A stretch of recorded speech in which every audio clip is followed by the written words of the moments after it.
आइए सुनते हैं पी साईनाथ द्वारा रचित लेख जहाँ पहिया है। तो आइए सुनते हैं इस लेख को।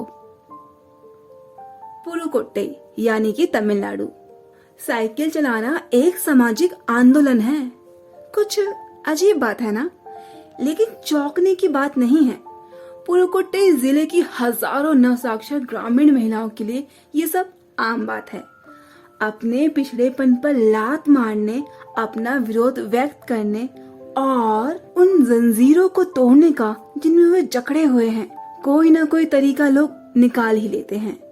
कभी कभी ये तरीके अजीबो गरीब होते हैं। भारत के सर्वाधिक गरीब जिलों में से एक है पुरुकोट्टई। पिछले दिनों यहाँ की ग्रामीण महिलाओं ने अपनी स्वाधीनता, आजादी और गतिशीलता को अभिव्यक्त करने के लिए प्रतीक के रूप में चुना है साइकिल को।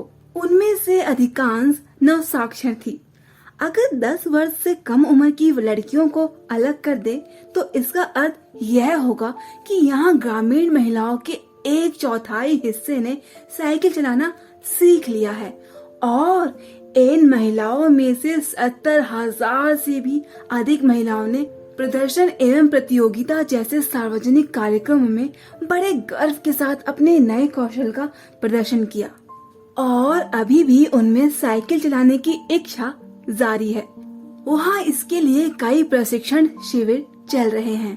ग्रामीण पुडुकोट्टई के इलाकों में अत्यंत रूढ़िवादी पृष्ठभूमि से आई युवा मुस्लिम लड़कियां सड़कों में अपनी साइकिलों पर जाती हुई दिखाई देती हैं। जमीला बीबी नामक एक युवती ने, जिसने साइकिल चलाना शुरू किया है, उन्होंने मुझसे कहा, यह मेरा अधिकार है। अब हम कहीं भी जा सकते हैं। अब हमें बस का इंतजार नहीं करना पड़ता। मुझे पता है कि जब मैंने साइकिल चलाना शुरू किया था तो लोग बहुत सख्तियां कसते थे, लेकिन मैंने उस पर कोई ध्यान नहीं दिया।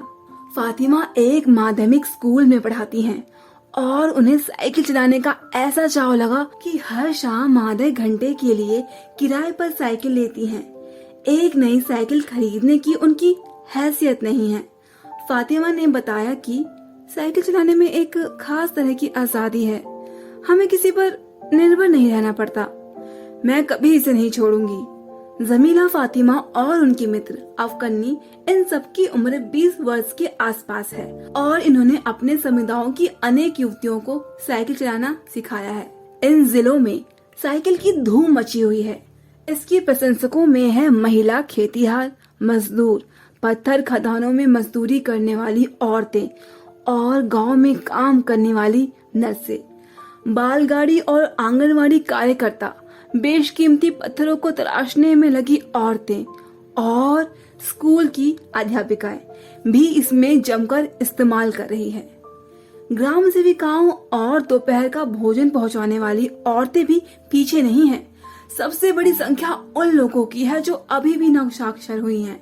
जिस किसी नवसाक्षर अथवा नई साइकिल चलाने वाली महिला से मैंने बात की, उसने साइकिल चलाने और अपनी व्यक्तिगत आजादी के बीच एक सीधा संबंध बताया है।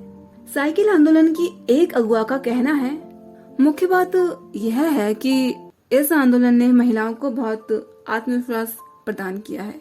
महत्वपूर्ण यह है कि इसने पुरुषों पर उनकी निर्भरता को कम कर दी है। अब हम प्राय देखते हैं कि कोई औरत अपने साइकिल पर 4 किलोमीटर की दूरी आसानी से तय कर पानी लाने जाती है। कभी कभी साथ में उसके बच्चे भी होते हैं। यहाँ तक कि साइकिल से दूसरे स्थानों से सामान ढोने की व्यवस्था भी खुद ही की जा सकती है।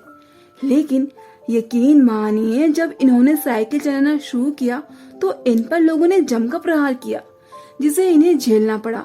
गंदी गंदी टिप्पणियां की गई, लेकिन धीरे धीरे साइकिल चलाने की सामाजिक स्वीकृति मिली, इसलिए महिलाओं ने इसे अपना लिया।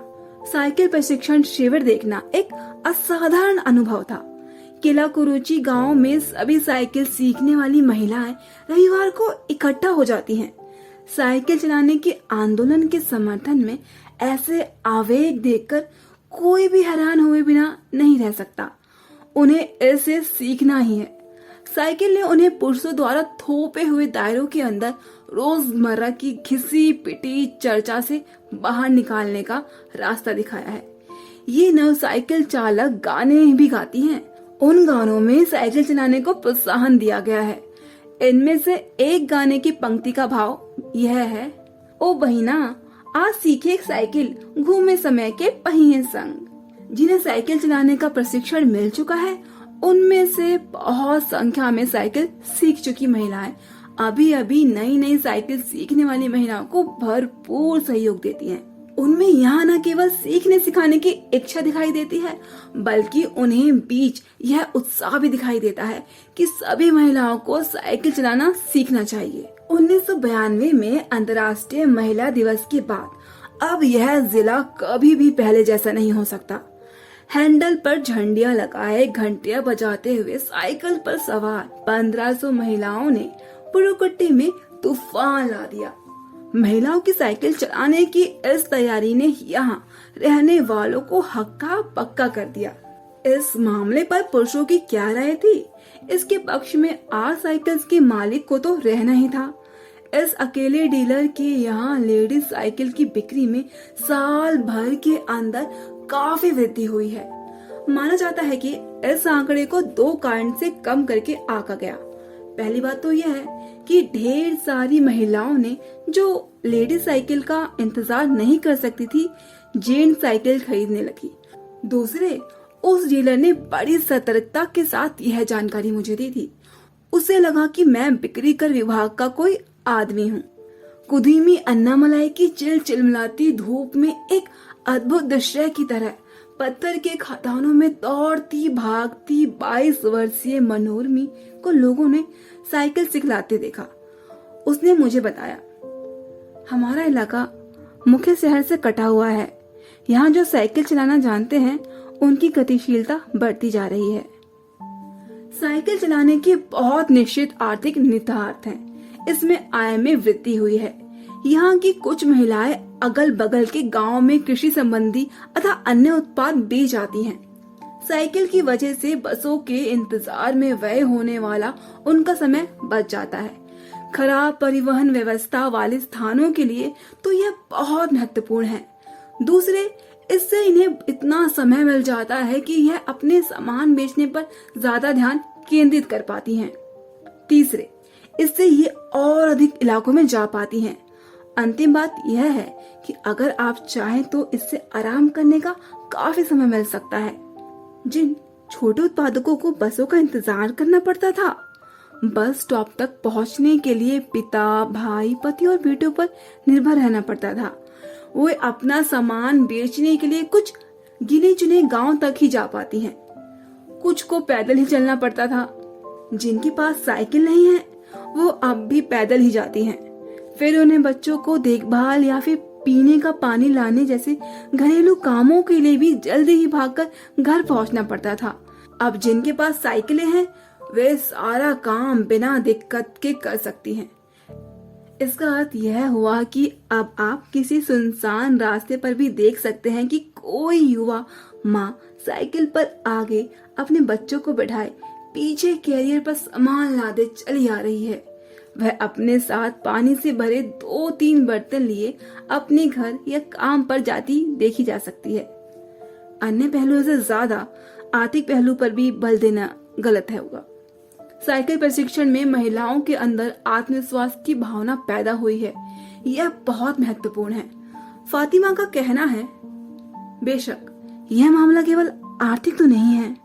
फातिमा ने यह बात इस तरह कही जिससे मुझे लगा कि मैं कितनी मूर्खतापूर्ण ढंग से सोच रहा था।